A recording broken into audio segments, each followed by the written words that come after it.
fear is just kind of multifaceted, which will be like, I guess the fear of the unknown or like not having control.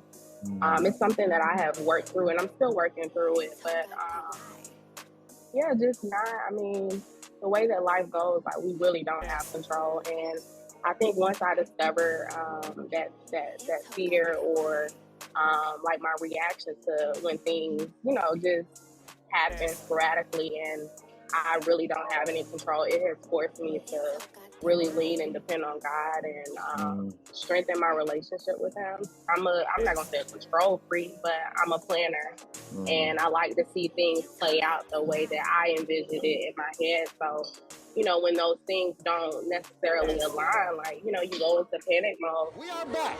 See, you got me nervous. You told me you trusted me. We are I gotta go back to another episode of the podcast official page. All right. It's the podcast. We ain't the cable guy, but we your Comcast. Come take a seat. We need to speak and we can all laugh. Last Monday of the month, 7:30. Zoom in, chime in. We be talking dirty. It's the podcast. We ain't the cable guy, but we your Comcast. Come take a seat. We need to speak and we can all laugh. Last Monday of the month, 7:30. Zoom in, chime in. We be talking dirty. This is the podcast. This is the podcast. This is the podcast. Welcome to the podcast. It's the podcast. This platform for you. It ain't for me. So let's hear what you got to say. This has been the best broadcast we've Our had. topic of discussion for today is, what is your biggest fear? Well, I think I lived through one of my biggest fears, and that was not being able to provide for my family if I ever got laid off. And that had been going on since I started working. So, after about maybe, 30 years, it actually happened. And, I kind of anticipated it based on conversation as I had, and I called myself trying to prepare for it. But then when that day comes and you're on the phone and they're deleting all of your authorization, you're like, I guess that I know where this is going to go. Right. But I guess the anticipation was much worse than the actual event, So I spent maybe 15 years hoping that never happened. And then when it finally did happen, those 15 years was I probably spent more energy those 15 years than I did the time when it actually happened. Right. So when it happened, it's like, I have no idea what I'm going to do. And I had to come home and tell I actually told my wife, I thought this is what was going to happen, but she was so supportive, it wasn't even, I wasn't stressing out over it. Right. Right. And I prayed on it and let God take care of it. And 5 months from the time I walked out the door, I walked in the door to another company making almost as much as I was making when I got laid off. And then after about a year later, I was making more money. Right. So the anticipation was much more stressful than the actual event. And over all that time, my faith had grown. So that made me able to deal with that situation. So life's good now. Question. How long were you guys married by the time this happened? Maybe time went so fast. Maybe I mean, 6 years. 5, 6 years. Okay. And so I asked, because my follow-up question was going to be, what were you more afraid to get laid off, or were you more afraid to tell your wife that you might be unemployed? I was more afraid to get laid off because I knew my wife was going to be supportive. So, that's what I had expected. And what made it so much more stressful is that when we got married, we bought a new house, right? And everything else to go inside. So the expenses were much higher than it was when, it was just me. So, but it worked out. Right. No, and I applaud that, because I know a lot of men, they'll probably be even more afraid to just say have to lay that news on, their wife that they're getting ready to be unemployed than just say even the actual unemployment.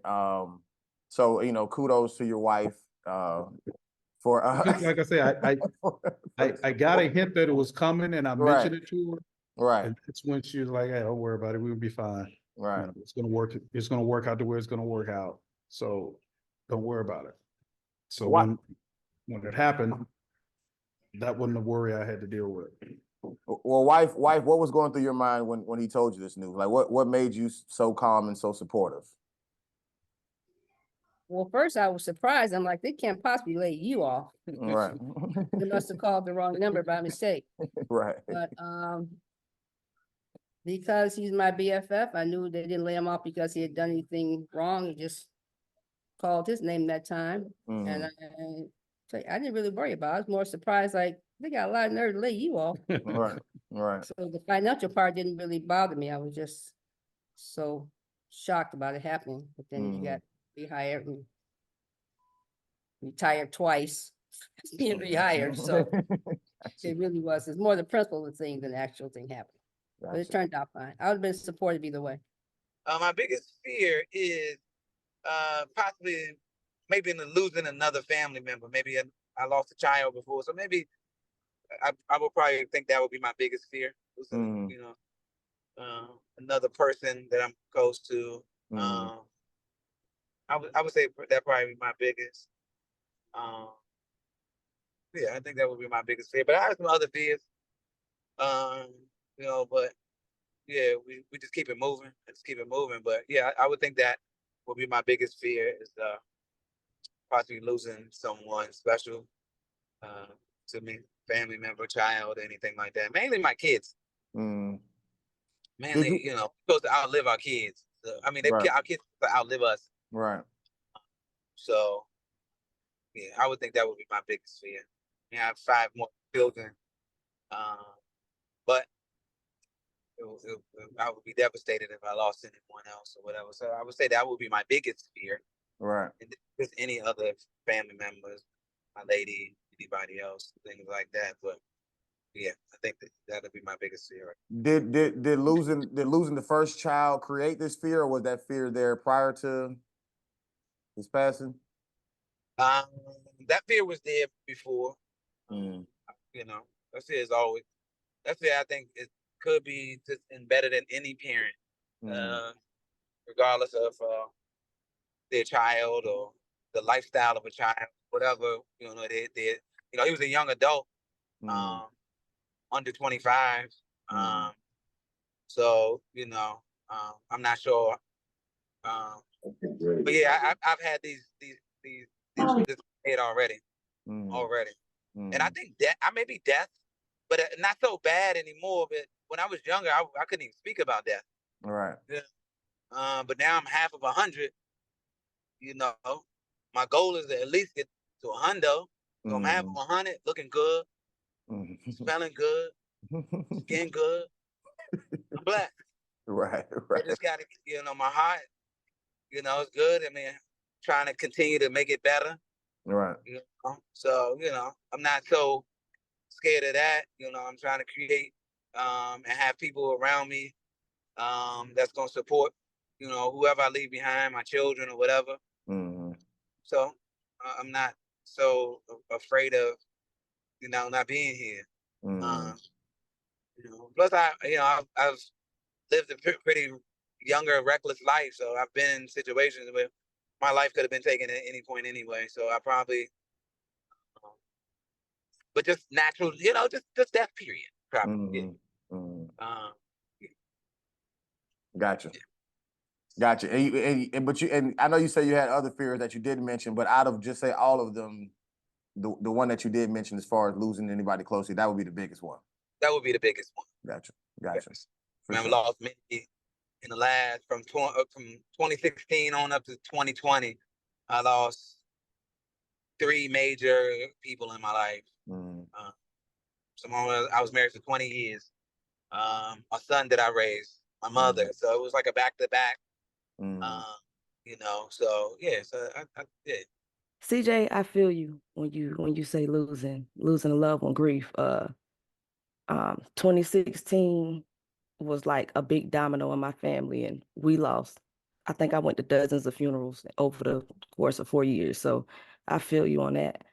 For me, and y'all keep in mind, I'm a life coach, so I think about stuff like this deeply on a daily basis. But my answer to the question, what is your biggest fear? What started off is growing up as a kid being not wanting to disappoint my parents, what I'm saying, living up to their expectations, but also as I became an adult and in developing my relationship with God, that fear over time is to develop and not wanting to disappoint God by not living in my purpose, not executing in my purpose. But what's interesting about this and like CJ, I have, there's probably some other fears, like I don't like roaches, what I'm saying, stuff like that. But but that particular fear, what I'm saying, not wanting to, be a disappointment by not executing my purpose is also the very thing that fuels me to do, just that. So you said biggest fear, I'm trying to make it into heaven. You feel me? So that's where my mind is at this stage of my life, at this point in my life, where everything that's going on. And like I said, having the background that I have and, wanting to help people who, feel stuck themselves, and the reason that they procrastinate and are stuck is because there's some fear that exists there. You know what I'm saying? Whether it's fear of failure, you know what I'm saying? Let me distinguish fear too. Now there's real fear, like ain't nobody going in no lion's cage. That's dumb. I'm not going swimming with great white sharks. That is a legitimate fear. But when it comes to those things that's like, you know what I'm saying, limiting beliefs, like I try and keep an eye out for those, because 9 times out of 10, there's been times where there were things that I was like super scared of. And then when the time came, all that energy and anxiety was for nothing, because what I thought was going to happen didn't even happen. So, yeah, long-winded answer, but that is my answer. So being a life coach and helping other people with their fears, has that helped you just say, I know you're saying like the fear helps drive you towards just say accomplishing your purpose, but do you still go after your purpose with a level of fear, or have you just say lost the fear in pursuit of what you're doing?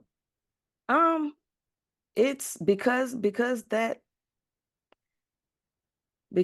okay, so no, it doesn't just go away. It's like nervousness and anxiety. It's just something that's just exists when you're going through a process, especially when you're trying to be better, when you're trying to grow beyond your current circumstances. So there's naturally going to be some level of fear, and I do feel it, and I start to recognize it when I feel it, so that I can check it for what it is, and either keep going because it's not a real danger, or go the other way because it's a danger.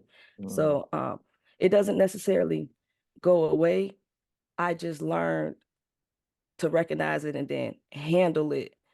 And again, if it's going to exist, then I'm leaving with something. I'm going to find some way to use it for, my advantage. And that's kind of my approach. Did that answer your question? Yeah, and just, I guess, even does helping people with their fears, does that help you with your own? Yes. It's like when you're in the room with other people who start to express these things they're worried about or scared of or afraid of, and you start to realize, oh snap, I'm not alone in thinking like this. And then you have I like to have conversations where I'm like asking questions and get to the bottom of it, just like you're doing with me. And the more we kind of think about it, and I help them to reframe it and put a perspective on the fear, it goes from being something to be fearful of to being something that you almost laughing at, because it's like, why were you even that afraid of that, especially in hindsight. So and working with clients, it does I do see the benefit, and it helps me. It's like that image of, I don't know if you've seen that meme with the baby in the pool holding on to the little rope, but if the baby just stood up, you would realize that the water not that deep. Right. Fear is the water in that case, that I realize, what I'm saying, when I'm dealing with my clients. So my biggest fear, I would have to say, would be not disappointing my kids, not being this most successful father I could be for them. Meaning by, not being able to provide, losing everything.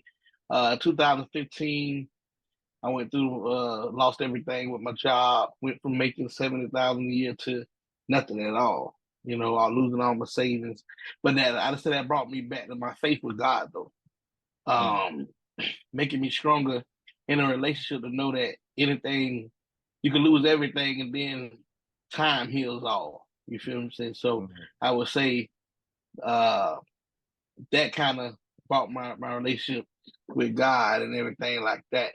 But I would say, making sure I'm there for them, and also piggyback on brother who sorry for your loss of your son and your child. That there as a parent of three, that's always in the back of your mind, especially with everything that's going on with COVID and life and things like that. So I must say, as a parent, you want to make sure they can learn what you've learned and surpass with the knowledge that you gain to stay alive every day, and make sure they're safe. So I don't like to speak on that stuff, but I must say, as a parent, that's might be the number one goal in life, is to make sure they survive and live longer than you, and make sure they're healthy and survive. So that would have to be my biggest fears in life. Question for you, Charles. Being that you have younger kids, is it a bigger fear for you to just say, if God forbid either one, but if you passed while they were young and they not have you in their life, or you as the parent losing one of your kids? Because which one just would be a bigger fear, just in your perspective? Because I don't have kids, so I don't have that parental side of the second one, bro, that I won't speak on. I lose my mind. Being an uncle who has lost a nephew, my brother lost a child, and seeing him survive, going through that, through SIDS, that's when they die in their sleep, due to natural causes, but to seeing him survive his faith in God, not met my nephew at all, months old, and didn't even get a chance to meet him, and he passed away. I think about that and how he survived to this day, and how he put his love into his kids that he do have now, made him have more kids. You know what I'm saying? So he can show his love for the one he lost. So I know if, God forbid, I don't be him, my kids will be straight as an uncle. He got uncles, he got aunties and stuff like that. But of course, I want to be here to see him grow. That's my number one goal, is to make it home every day. But I would say my biggest fear would lose one of them, because that's something I can't control. No matter how much you could do, no matter how much you try to teach them the right way, that's something I don't never want to experience. And I don't speak on it, but I try to talk to my son and my older sons, and my daughter, and teach them that, hey, the things out here, not everybody gonna love you the way you love them. Not everybody here to protect them. You know what I'm saying? And that not everybody here gonna treat you the same, especially you being a black adult, and a black man. And you seen as a man now, as a child, you're a man to certain people, individuals. So I'm not gonna go down the long rabbit hole, but that there, bro, has to be the worst. Some people fear about death, but you know, in reality, we just passing through, you know. This is not, you know, as well as we all know, everybody that's born is born to die. So that's something I don't have too much fear. It's the fear of the unknown. Sometimes when you don't know, you know, how you leaving, and you start to worry and have fear, but that's not my biggest fear. My biggest fear is poverty. You ever thought about it? Like, you know, you see people now, the days have changed, and people starving, people fighting, and people doing everything just look like it's falling apart. You know, so poverty always been my biggest fear, you know. Not having, you know, the means to take care of your loved ones or whoever you raising, your kids and stuff. And that's pretty much, you know, my biggest fear of poverty. That's why I moved the way I do. So did that fear come from you've experienced poverty before and don't want to experience it again, or you want to avoid it altogether? I just want to avoid. Well, we grew up, you know, my mom had 2 jobs, my dad was military, so it wasn't so far as being, you know, being in poverty as growing up. It's seeing the level as poverty coming today. You ride around and you'll see a bunch of homeless people on the sidewalk, and you know, and you see people in the streets line who had houses. I mean, I talked to a few, you know, like one day I was coming home, and my daughter, she was 5 years old, and her mama just passed. My wife had just passed, and she was 5 years old. She asked me, she said, "Daddy, why all them people's on the sidewalk?" I said, "Well, baby, they ain't got nowhere to go." So she said, now we talk about a 5-year-old now. She said, "Well, why they ain't got nowhere to go?" I said, "Cause they homeless." So she said, "Why are they homeless?" I said, "Because sometimes we make bad decisions when we grown, and it lead up to, you know, poverty now." She said, "Well, why do y'all, if y'all grown, y'all make bad decisions?" I said, "Cause we only human and stuff like that." She said, "Well, and being human," I said, wait. What are you asking me? What you trying to find? She said, "Daddy, let's go home." So I took her to the house. She took a piggy bank. She on Facebook before TikTok. She was on Facebook doing this at 5. I took her to the house. She dumped out a piggy bank. She had $47. She went to churches. It was on a Wednesday church. She had a special 8-piece for $5. She told the lady what she wanted. The lady said, "Well, why you getting so many boxes of chicken?" She said, "I'm gonna feed the people, the homeless people on the sidewalk." And she said, "Oh my God, you doing this out of her own piggy bank?" What she saw was poverty. That's what she saw. Now, through a 5-year-old seeing that, Rudy, that did something to me. Like, man, she didn't ask me to do. She went to the house and dumped her piggy bank. And who am I to tell her not to do this? Right. You understand? But she saw the poverty. She saw the people struggling. She saw the sadness as a 5-year-old. So I took her. She got the chicken. We went and got some water from Save-A-Lot, got some plates, some napkin. And I opened the trunk. So I said, "Now it's rules and levels to this. Everybody don't want to be helped." So she said, "Oh, Daddy, it's okay." And I opened the trunk and she fed her. She said, "Come on and eat." Had a whole line. Now this was by Jackson Hospital, you know, where Jackson at in Miami, you know. And I saw that, and that always scared me. But it took a 5-year-old child to see the sadness and the poverty to help at a level like that. So it did something to me. I was like, that always scared me. I told her, I said, "Well," I said, "Daddy could use that $47 because you would just buried your mom. We might be sitting on the sidewalk next week."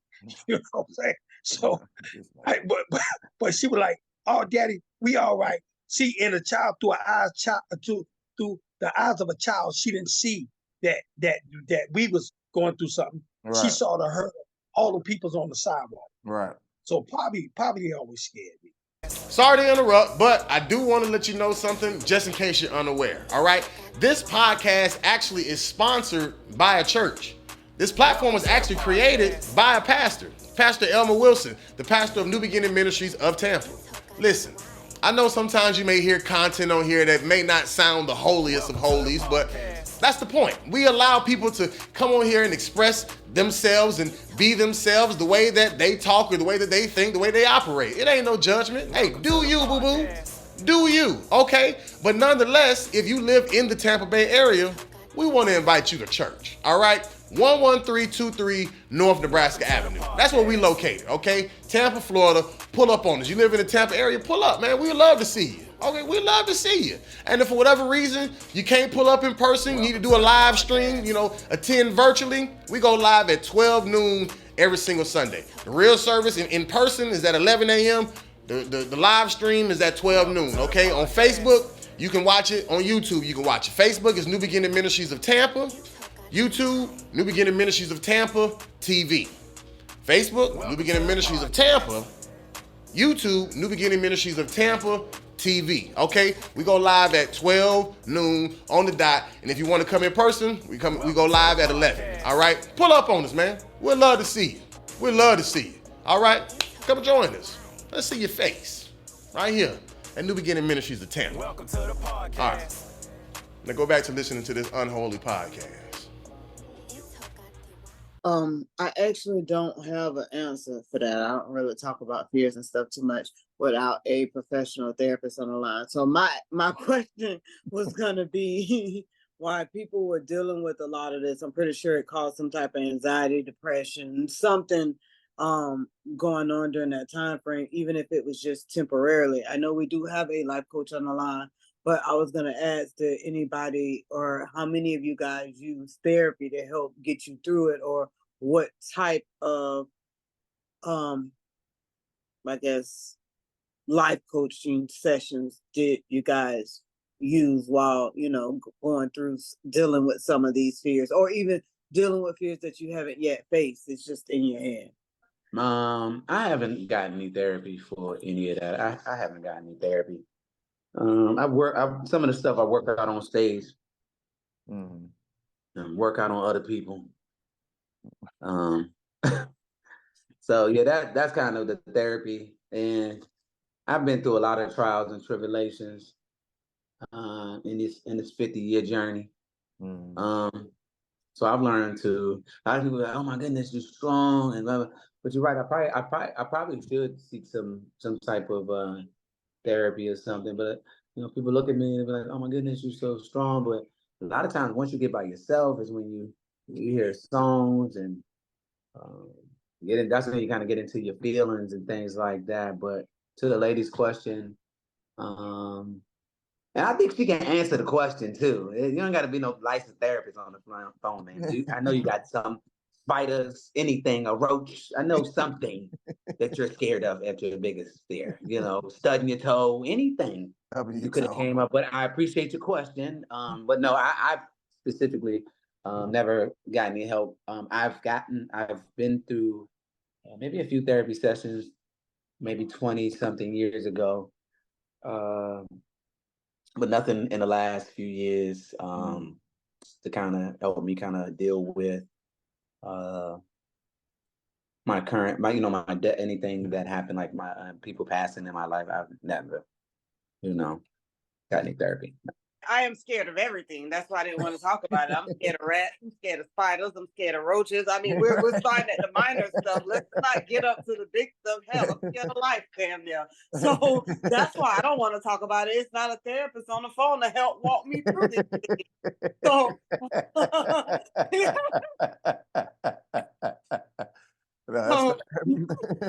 that was this conversation might start getting too deep, but we can't get up out of it. Right. No, I got you. When I did lose everything, I had confidants in my fraternity brothers and my Masonic brothers and sisters that my freshman sisters who was there financially to help me through my journey of being losing everything financially. So I do believe in not really a licensed therapist, but somebody who actually care about you, understanding what you're going through. And sometimes it can't be your significant other. And honestly, sometimes you believe you don't want to be weak for them significant other. They're seeing you happy all the time, and especially in my mind, because man, I'm a joyful person. You know what I'm saying? So, but then we eventually got to that level of being able to talk to her about everything I was going through and stuff like that. But that's after I've already went through it. But at that time, it was people that I looked to that was actually, my Masonic brothers and my frat brothers, and then, sisters, my freshman sisters and stuff like that. I didn't even talk to my own mama and daddy about some of the stuff I was going through. Right.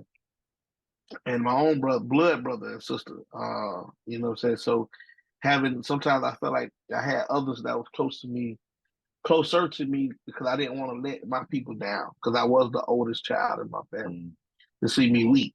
Right. So, but I do believe that sometimes, now if it's not a licensed therapist or somebody who's trained, somebody who loves you and care about you enough to hear your pain, to get through it. So I have gotten that kind of help. Yes, I have gone to therapy, and what triggered me to finally like book the appointment was, like I had mentioned earlier, like we was the grief in our family was just like compounding, and then just the stress of life in general, then couple that with starting a business when the world is going downhill. So it's just so many things that was just happening, and when I started experiencing panic attacks and I realized, okay, I think I got an anxiety problem, is when I sought to go to a therapist, because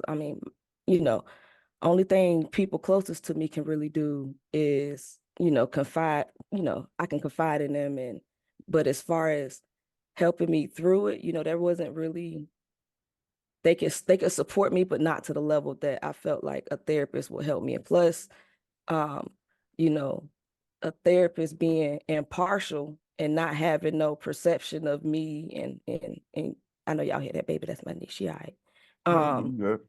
But just being able to go and talk to somebody that wasn't directly related to me, and I was choosy about who I chose as a therapist. So I didn't just go with, anybody. I went and talked to somebody that I felt like I could be and was comfortable with, and it was a black guy. So which I do think makes a difference, because our plight is different from others naturally. So but yeah, I did seek therapy, and I would do it again. I really would.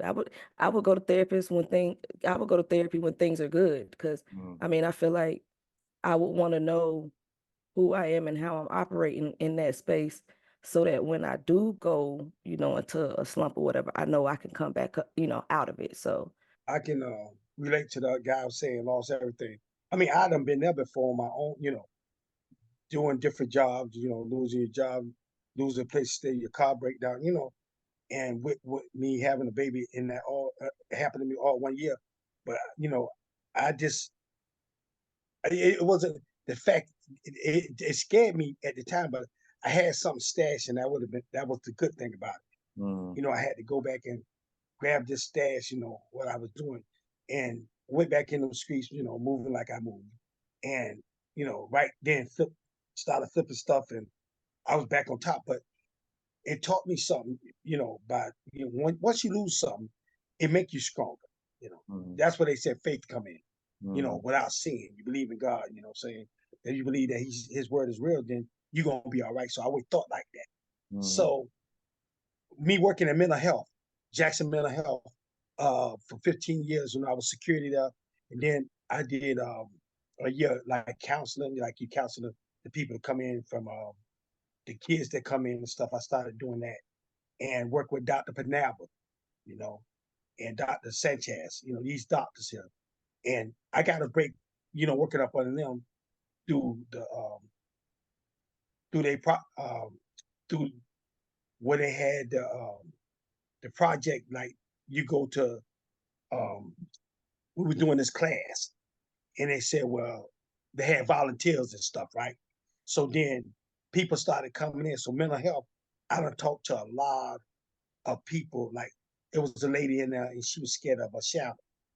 And every time her shadow, like from the moonlight, so they had smoke breaks, and they'd go out and the shadow would come, and she'll scream and holler and run.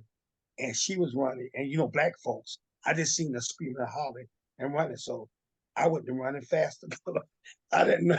No, but see, at the time I didn't know what was going on. Bro, what is wrong? No, I'm serious. I'm just saying I didn't know what was going on. And I was like, she was running towards me. And they didn't tell me then that she was scared of a shadow. So you see a woman running towards you, you really don't know what I thought she was an old girlfriend or something. I didn't know. She just running towards me. So I wasn't running that way. So after they said, no, she's scared of a shadow. So then she talked to me one day and she was telling me, she sees, things at night and stuff. And then she would have to deal with. So we was in there and I told her, I said, look here. I said, shadow is just a figure of yourself. When you see a shadow, so just stand there and look at it and watch it and start to move and his move and stuff. And so she dealt with it different. She started looking at it, she said, oh, it's just me move. I said, that's all it is. So get it in your concept, in your mind, to say that's all it is. Because my mom always say, when I told mama maybe, my brother needed to go when he was on drugs to therapy. She said, black people don't go to therapy, So that was back in, when you was growing up. Black people didn't look at it like that. A lot of black people, they believe in going to talk about people, about their problems. Right. Your problem. You keep, don't tell nothing that's come out this house or what's going on. So that's how we was raised, Right. So a lot of people didn't look into that. Till my daughter had to, when she lost her mom at 5, she, I got a therapist. And I went to some of this session, but a lot of therapists just was talking about her inner spirit, like what she was going through spiritually, because Miracle, I told her to pray and stuff, growing up and stuff, you tell them to pray. And she was like, I said, prayer changes things. And she was like, yeah, Daddy, I prayed, but I still be, think about mommy. So I said, yeah, but you're going to think about it. But this is what we do together. We'll start doing things and we'll go to the gravesite stuff. So that's how she dealt with losing her mama, going and talking to her at the gravesite there.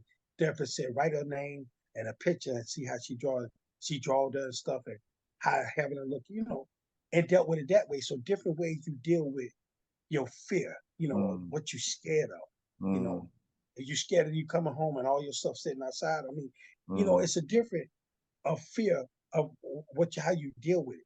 But yeah, a therapist can sit up there and tell you the do's and don'ts, but do he really know what's inside you? That's what I'm saying. When they tell it, because I done sat through a lot of therapists at mental health and seeing these people, and some of them, got help, and some of them saying they don't know what they talking about. I'm hearing voices, so it's a lot of stuff that it's different, like you said, different fear. How you deal with them on that level. Right. They fear. Now you got to get into they fear or what they scared of. So, I've seen a lot of that. I've been around a lot of people that's really, really scared of, So one guy was scared of flowers. Every time he see a flower, he'll take off running and do something about flowers. So it's a lot of people out there scared of a lot of things. Right. Fearful. So, you be around that and you learn how to deal with it when you're around it. So sorry about my background, but You good.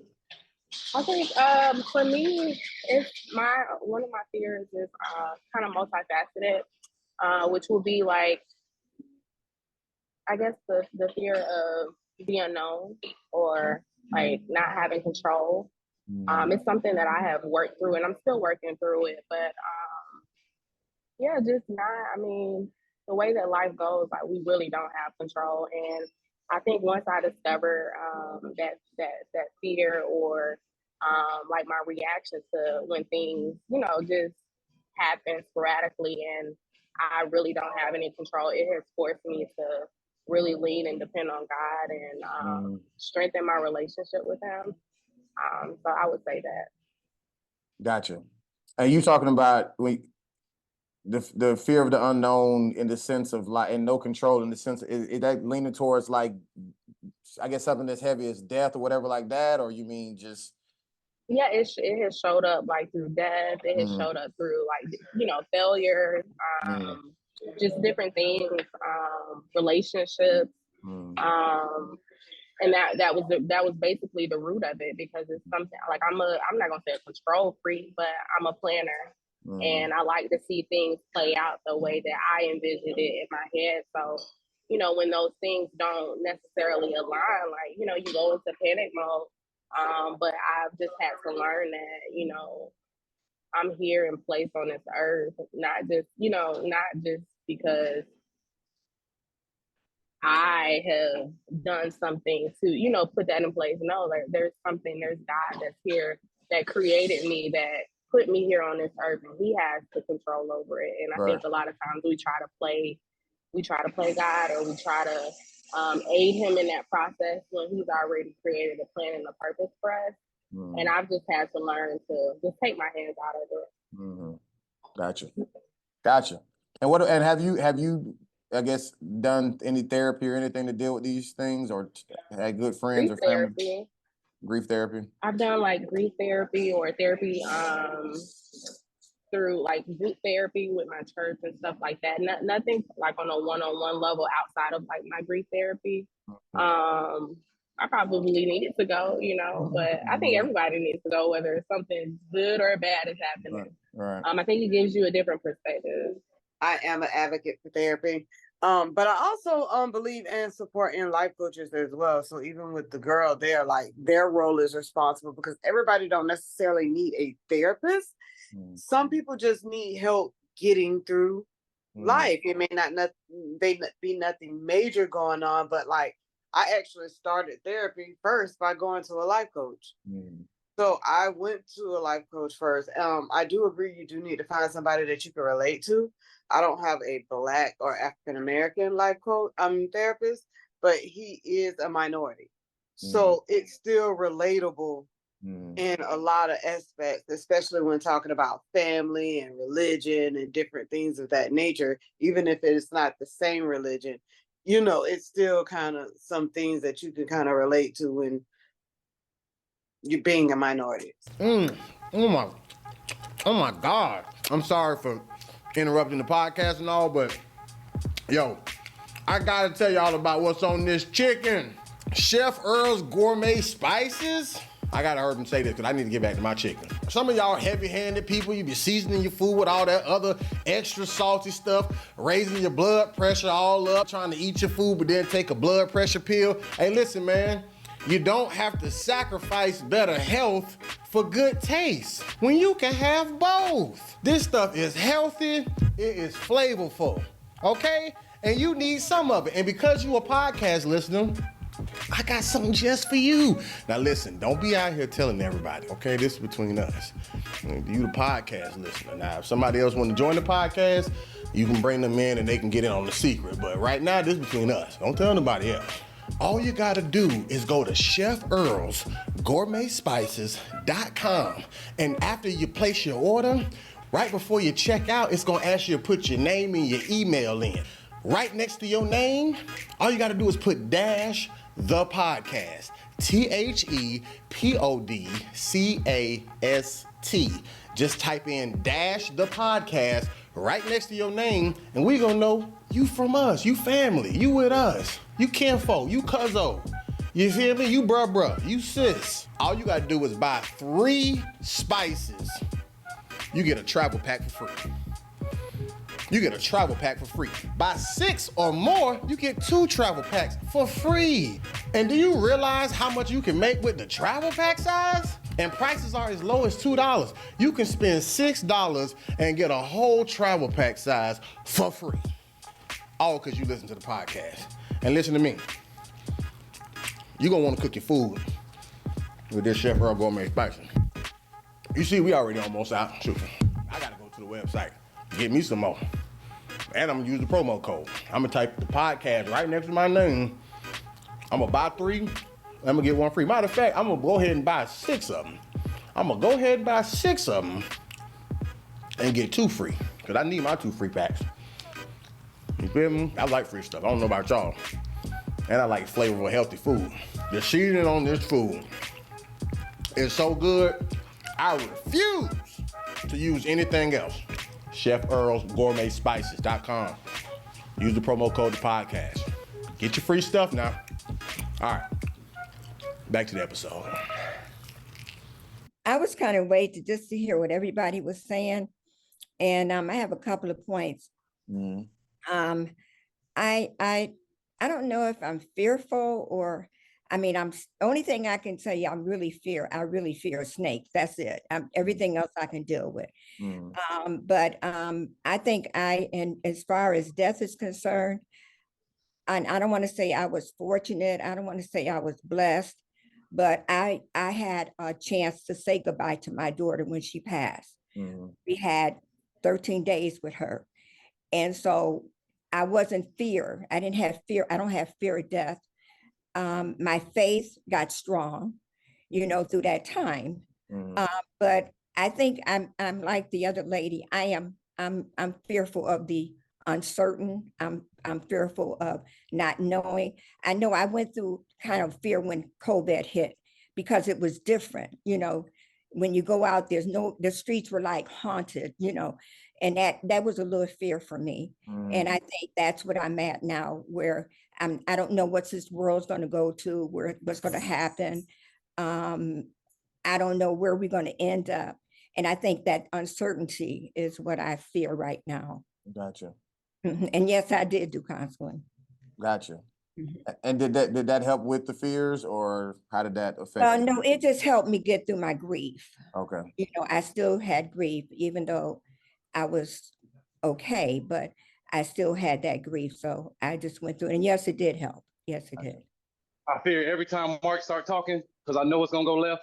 I know at some point it's gonna go left. I fear that. What I really fear though is, I used to have a fear of death, and I feel like anytime you fear something, God puts you in a situation to get over it. So I was really scared of death at one point, so He sent me to Afghanistan. I got over my fear of death, but right now what I'm working on is I have a fear of not living up to my potential.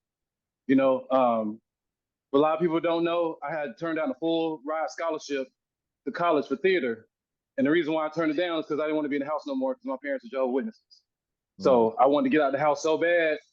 And as I've learned, as much as you run from your purpose and you run from your potential, God's going to still put you in that situation. So same thing with me being a chef. I ran from it. And as you see right now, I'm back in the kitchen. So all I'm working on now is just continuing to walk in my purpose, walk by faith, and just continue to understand that fear is just, it's not real. It's just, it's something that you placed on yourself, the trauma that you placed on yourself as we've grown up, to put doubts in yourself. Okay, so I actually feel like, well, hopefully I'm not the only one, but one of my fears is not being alone, but feeling lonely is one of my fears. Also, and I feel like a lot of people have this, and I see it like with my students, fear of rejection is one. And fear of rejection, not being accepted. So those are, two fears. Yes, Gotcha. I have. Gotcha. Have you done any type of therapy or anything to deal with these fears, or you? No, just riding them out. Oh, and then also another fear, and I feel like a lot of moms, this might be a lot of moms, I don't know, maybe I'm by myself, is, well, I have a fear that, like, I didn't, especially when your kids get ready to, like, go off to college or, like, leave and go to, because my oldest son is actually getting ready to, in a few months, he's going to be going out of state for grad school, but just a fear of not preparing my kids for, like, the world. That's actually a bigger fear than the other two. Feel like they not ready.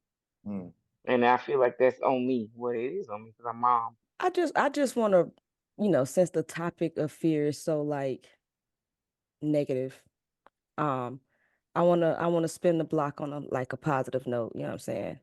That, all of us on this call and anybody we touch, that, any of these fears that are keeping us from really like Will said, keeping us from tapping into our potential, like that we really have whatever breakthrough we got to have so that you can move past it and even use it to your advantage. We all going to experience all of this type of stuff, and life going to continue to life, but that we stay connected and grounded and aware of the difference between real danger and fear false evidence appearing real, and you know, that we continue to show up even in spite of, you know, the anxiety and the discomfort and the pain and the loss, and that each time that we do it, that we recognize the strength that it took for us to get up, and we got up, you know what I'm saying? So you know, I just want to kind of spin the block on this particular question and topic, into a positive note, and, you know, something maybe we can all take home with us and do something special with. I don't know. Fear is a mirage. That's something you see that's not really there. You know, and like I said when I first came to you, well, it's fear it's the unknown. That's all it is. It's something that you scared of, but you don't see it. You think it before you can even see it. So that's the fear of the unknown. You don't know about, if you're walking down the street, you don't know what's in the dark. So it's the fear of the unknown. But it also is a mirage. It's something that you see, it's not really there. Because a white man once told me in class one day, he said, a teacher, he said, if you could think it, then you could do it. If it's a thought first, it can be done. So that's why sometimes when we think of things, we like, oh man, I don't know how people are going to accept this. It's not about them. It's about what you do and what you put in. That's all it is. So once we say, oh, it's not going to work, you know, like you know, Rudy, sometimes we get on that stage, you know, people out there, you don't know how they're going to react to you, you know, but it's like deep down inside, you be like, wow, if they're going to boo or how they going to react, you know? So it's a lot, even standing on stage, it's a lot that go through your head at that time. I just look at people when I stand up there as my family. I just say, you know, you got family that don't agree with some of the stuff you're going to do. And most of the family tell you, you can't make it. Them be the ones that, in their mind, they fear for making it themselves. So sometimes people can put a fear, they fear on you. Just because they didn't make it, they can say something negative and make you think the same way. So out there, if you could think it, then it can be done. Because it's a saying that the pastor say, anything God ordained, he'll maintain. So look here, y'all have a nice night. And you know, sometimes you pray about things that you don't understand. You understand? And maybe that'll help you a little more.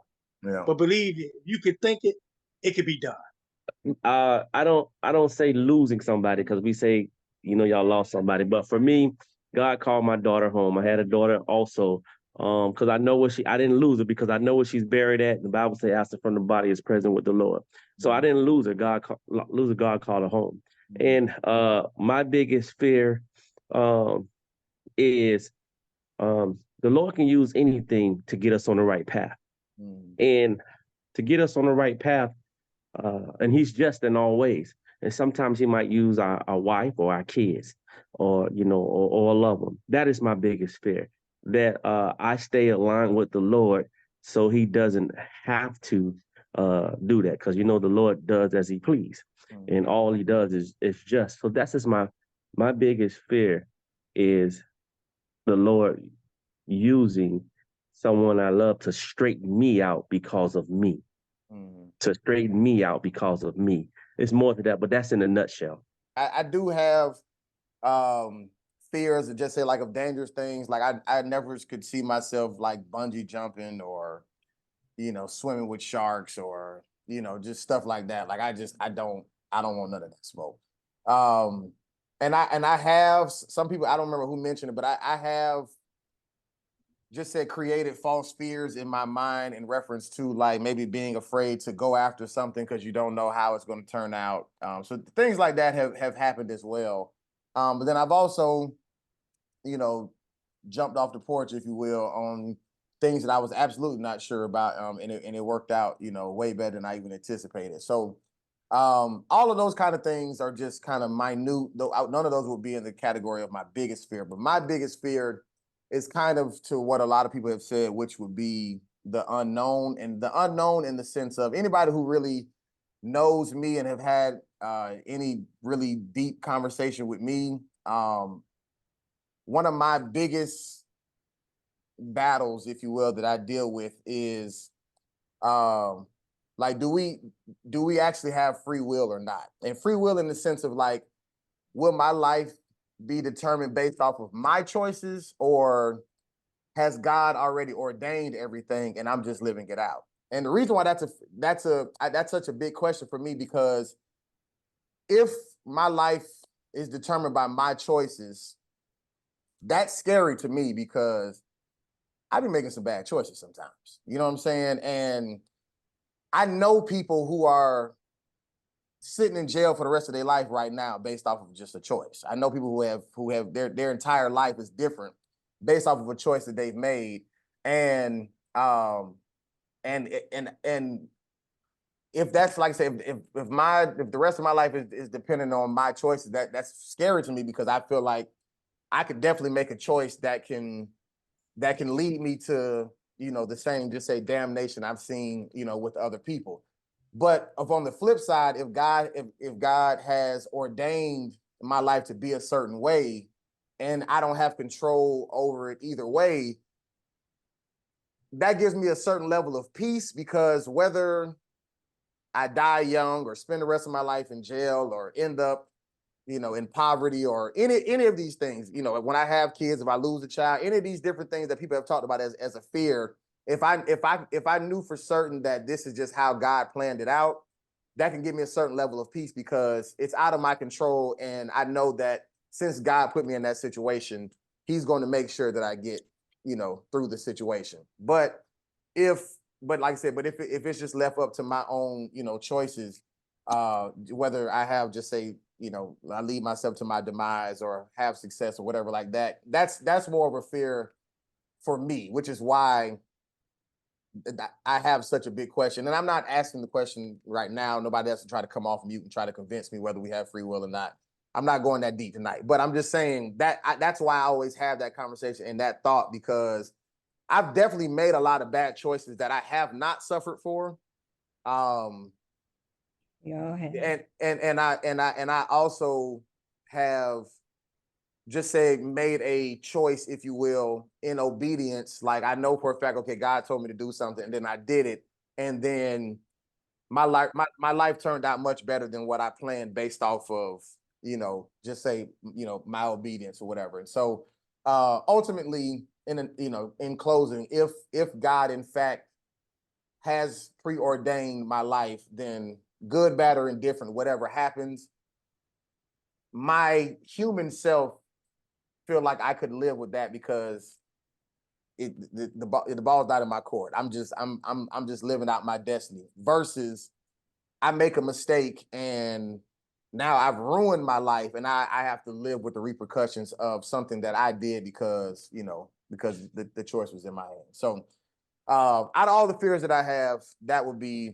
my biggest one. It doesn't necessarily keep me up at night, but if I had to choose one and something I think about the most, that would be.